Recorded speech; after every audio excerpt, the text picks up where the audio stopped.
Hello there. Welcome back to 5 Minutes with KeRusso. This wonderful journey that we're on in Leviticus. I hope that you're reading this book. As you read it, you're going to come into some difficult places. Some hard to understand, some just hard to accept. Leviticus 18 and 19 is a part of the book that is, it's that latter one, hard to accept for many people. Let me kind of lay this out for you here. Leviticus, or the life of holiness, is not played like the game Family Feud that you watch on TV. You know how that is played. You have two families on this TV. They're competing against one another. They're asked questions. They have to come up with the right answers. Well, what is the right answer?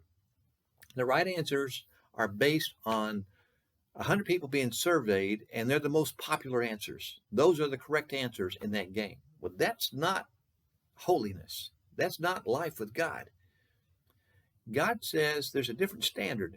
And I want to kind of lay this out for you at the beginning of Leviticus 18 and at the end of chapter 19. If you look in verse 1 of chapter 18, the Lord said to Moses, "Speak to the Israelites and say to them, I am the Lord your God. You must not do as they do in Egypt, where you used to live, and you must not do as they do in the land of Canaan, where I am bringing you. Do not follow their practices."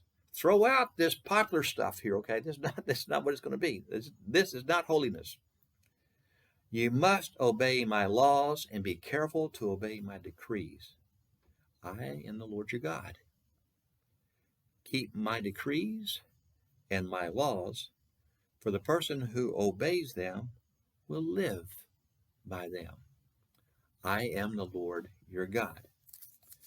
And then over in chapter 19, the last verse, verse 37, this is what God says. Keep all my decrees and all my laws and follow them. I am the Lord. Pretty obvious. For those Israelites to live as holy people and to actually live, period, they had to listen to God. It was not based on surveying the nations around them, surveying the people and saying, this is the most popular way that people live. These are the current trends. This is how we're going to live. That's not how it works.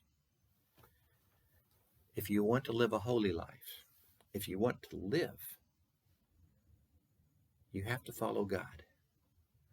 Hear his teachings, obey them, and follow them. Now, when you read these chapters here, Leviticus 18 and 19, there's some things where God says you got to do this, but there's an awful lot of things in there where it says you do not do this. Don't do this, don't do that, don't do this, don't do that. Now, we just don't like hearing don't. And we especially don't like hearing don't when it applies to something that we want to do or that we're currently doing. We do not want God to say what we're doing is wrong. We don't want anybody to tell us that. Who am I to tell you how to live? Well, if you ask me that question, that's a fair question. I'm not anybody. But you ask that question of God, you're going to get a good answer. He's going to say, he's the Lord your God. Whether you like it or not, he's the one who gave you life. He's the one who is holy. He's the one who sets the standards for holiness. And he's the one who's going to judge. And so what he's doing in Leviticus 18 and 19 is letting those Israelites know how he's going to judge them. He's giving them the answers to the pop test before the test ever happens.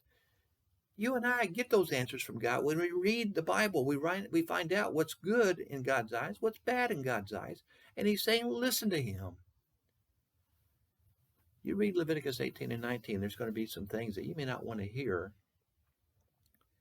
It might be some things that you think you should be able to do. But who is God to tell you you can't? Well, he is the Lord. He is God. And he will judge. And he wants to be able to give you life. He doesn't want to bring judgment on you. So if you happen to read something there or in other parts of the Bible that offends you because God's telling you you're doing something wrong, God's telling you that something you're doing is sinful, don't get angry with God. Don't get upset with him. He's not wanting to be angry with you. He doesn't hate you. He's just giving you the answers to the ultimate test. what you're going to be judged by, so that you can pass the test and have life in its fullest. Remember that when you read Leviticus 18 and 19 and other places. When God points out to you something that's sinful in your life, don't get your nose bent out of joint. Actually, it'd be good just to thank God for letting you know, to listen to him, obey him, and follow him, because he wants to give you life. Thank you for hearing what I have to say here and these little insights on these chapters. Leave a comment if you want to. Send an email to me at booksbykerusso@gmail.com. Enjoy the blessings of God's instructions. Thank you.